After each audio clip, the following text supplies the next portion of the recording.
നമസ്കാരം, എൻ്റെ പേര് രാഹുൽ. അപ്പോൾ ഇന്ന് ഞാനിവിടെ സംസാരിക്കാൻ പോകുന്നത് അക്ഷയ് കുമാറിൻ്റെ ഒരു ഹെവി എൻസംബിൾ കാസ്റ്റുള്ള ഹൗസ്ഫുൾ 5നെ കുറിച്ചാണ്. അപ്പോൾ 99 രൂപ ഓഫറിൽ തഗ് ലൈഫ് കണ്ട് ഞാൻ നേരെ നെക്സ്റ്റ് ഷോ കയറിയത് ഹൗസ്ഫുൾ 5 അതും സെയിം സ്ക്രീനിൽ സെയിം സീറ്റിൽ ഇരുന്നാണ് ഞാൻ കണ്ടത്. OD5 PVR ഫോറമോൾ. അത് തഗ് ലൈഫ് കണ്ട് എന്തൊരു മോശം പടമാണെന്ന് വിചാരിച്ചാണ് ഈ സിനിമ കാണാൻ കയറിയത്. ഞാൻ ആദ്യം പറയുകയാണ്, ഈ സിനിമയുടെ ഫസ്റ്റ് ഹാഫ് കഴിഞ്ഞപ്പോൾ തന്നെ എനിക്ക് മനസ്സിലായി, ആ അപരാധം കണ്ടു കഴിഞ്ഞിട്ട് തിരിച്ചു വന്നപ്പോൾ ഇത് അതിലും വലിയ കാട്ടപരാധമാണെന്നുള്ളത് ഫസ്റ്റ് ഹാഫ് കഴിഞ്ഞപ്പോൾ തന്നെ എനിക്ക് മനസ്സിലായി. അത്രയ്ക്ക് മോശമാണ് സിനിമ.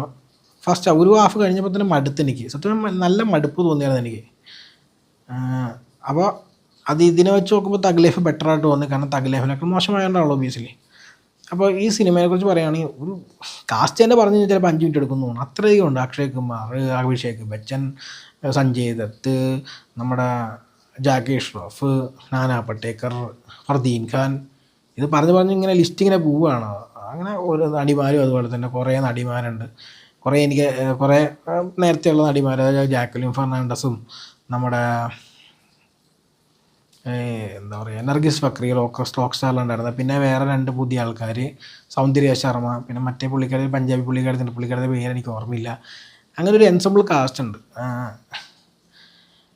ഇതിൽ കുറച്ചെങ്കിലും ബെറ്ററായിട്ട് തോന്നുന്നത് അക്ഷയ് കുമാറായിരുന്നു. അക്ഷയ് കുമാർ കുറേ കൂടി ഭേദമായിരുന്നു. പുള്ളി ട്രൈ ചെയ്യുന്നുണ്ട്, പക്ഷേ ഈ പടമേ കയ്യിൽ നിന്ന് പോയൊരു അവസ്ഥയുണ്ട്. പുള്ളി ട്രൈ ചെയ്യുന്നതൊക്കെ കുറച്ചൊക്കെ അവിടെ ഇവിടെയൊക്കെ, അതായത് ഈ 2.5 മണിക്കൂർ 3 മണിക്കൂറും കണ്ടെന്ന് തോന്നുന്നു പണ്ടേ ഒരു സിനിമ. അപ്പോൾ 3 മണിക്കൂറൊക്കെ ചുമ്മാ കുറേ ചളി നമ്മുടെ മേലെ ഇറങ്ങി കഴിഞ്ഞാൽ ഏതെങ്കിലുമൊക്കെ കുറച്ചുണ്ടാക്കും നമുക്ക് ചിരി വരുമല്ലോ ഒബ്വിയസ്ലി. അപ്പോൾ അങ്ങനെ നോക്കുവാണെങ്കിൽ അവിടെ ഇവിടെയൊക്കെ ചെറിയ ചിരി വന്നില്ല എന്ന് ഞാൻ പറയുന്നില്ല. പക്ഷേ എല്ലാം അങ്ങനെയല്ല. ഞാൻ ഈ സിനിമയുടെ മ്യൂസിക്, അതായത് ലാൽപരി എന്ന് പറഞ്ഞ സിനിമ പാട്ട് എനിക്ക് ഇഷ്ടമായിരുന്നു. പിന്നെ അത് കഴിഞ്ഞ് ഇറങ്ങിയ ഒരു പാട്ടും എനിക്ക് ഇഷ്ടമായിരുന്നു.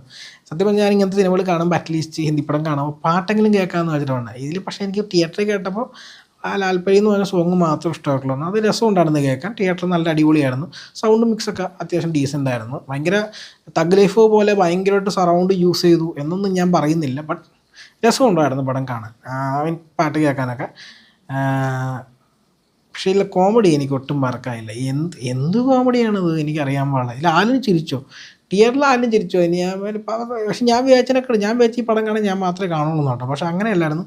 പടം കാണാനൊക്കെ അത്യാവശ്യം ആൾക്കാരുണ്ടായിരുന്നു. എനിക്ക് 99 രൂപയുടെ ഓഫർ ഉള്ളതുകൊണ്ട് ഒരു 10, 15, 20 15 പേരെങ്കിലും കാണുമായിരിക്കും കേട്ടോ. പക്ഷെ ആരും ചിരിക്കുന്ന ശബ്ദമൊന്നും ഞാൻ കേട്ടില്ല. എല്ലാവർക്കും മടുപ്പാണ്. 2-3 പേരൊക്കെ ഇറങ്ങിപ്പോയി ഫസ്റ്റ് ഹാഫ് കഴിഞ്ഞപ്പോൾ തന്നെ. ഈ 99 രൂപ കൊടുത്താൽ ഈ അപരാധം കാണണമെന്ന് വെച്ചിട്ടായിരിക്കും. ഞാൻ പിന്നെ പടം കാണാൻ കയറിയാൽ പിന്നെ ഇറങ്ങിപ്പോകുന്ന പരിപാടിയൊന്നും എനിക്കില്ല, എന്തെങ്കിലും കാണാമല്ലോ എന്ന് വെച്ചിട്ടാണ്. ഈ ഹീറോയിൻസൊക്കെ അഭിനയിക്കുന്നവരെ, അല്ലെങ്കിൽ ഹീറോയിനായിട്ട് അഭിനയിക്കുന്നവർക്ക് ഇത്രയും സെക്സ്വലൈസ് ചെയ്ത് കാണിക്കുന്ന ഒരുപാട് നാളിന് ശേഷം ഞാനിങ്ങനത്തെ സിനിമ കാണുന്നത്. എന്തെങ്കിലും ആവശ്യമുണ്ടായിട്ടാണ് അവരെ കൊണ്ട് ഇങ്ങനെ കാണിക്കുന്നത്.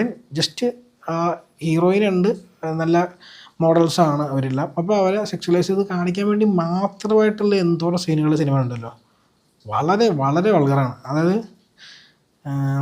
അത്രയ്ക്കും ഇതാണ് ചില സീനൊക്കെ. ഞാൻ തന്നെ ഇതെന്താണ് ഇവന്മാർ കാണിക്കണം എന്നുള്ളൊരു തോന്നൽ വരും.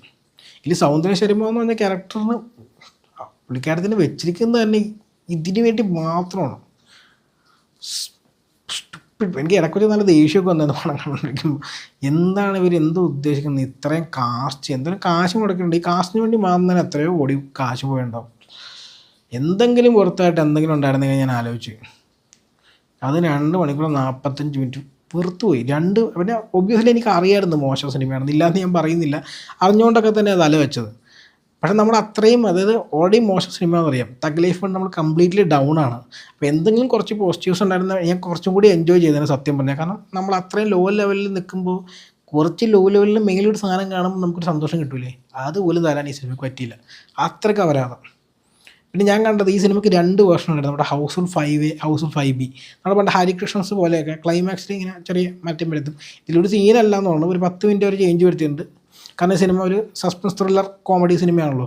അല്ല, ആരെയാണ് കൊന്നതെന്ന് നമുക്കറിയണം. അപ്പോൾ കൊന്ന ആൾ ഐഡൻറ്റിറ്റി അവർ 2ാം സിനിമയിൽ വേറെ ആക്കി മാറ്റി അതിന് വേറെ റീസൺ കൊടുത്തു. ഇതിനകത്ത് ഇനി എന്തൊരു റീസൺ, എന്ത് പറയാനാണ്? എന്തായാലും നല്ല ബോറ് സിനിമയാണ്. പിന്നീട് സ്പെഷ്യൽ അപ്പിയറൻസും ഉണ്ട്. ഈ ഞാൻ പറഞ്ഞ കാസ്റ്റ് കൂടാണ്ട്, ഇത്രയും വലിയ കാസ്റ്റ് കൂടാണ്ട് പിന്നീട് സ്പെഷ്യൽ അപ്പിയറൻസും കൂടി ഉണ്ട് വേറെ. ഗംഭീരമല്ലേ? കുറേ കോമഡി, റിപ്പീറ്റ് കോമഡി, പഴയ ഹൗസ്ഫുള്ളുള്ള കോമഡികൾ കുറേ അടിക്കാൻ നോക്കി. കുറേയൊക്കെ. എനിക്ക് വേണമെങ്കിൽ ഞാൻ ഹൗസ്ഫുൾ 1ഉം 2ഉം വലിയ കുഴപ്പമില്ലായിരുന്നു. എനിക്ക് ഓർമ്മയില്ല കേട്ടോ. 1 എനിക്ക് ഓർമ്മയുണ്ട്, 2 എനിക്കൊന്നും അത്ര ഓർമ്മയില്ല.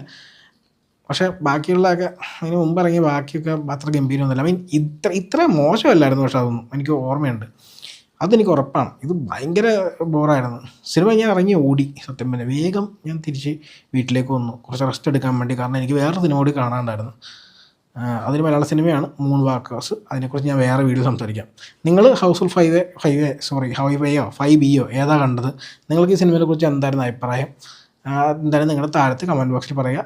അപ്പോൾ എന്തായാലും ഇത്ര നേരം വീഡിയോ കാണാൻ നന്ദി. നമുക്കിനി അടുത്ത വീഡിയോയിൽ കാണാം. ബൈ.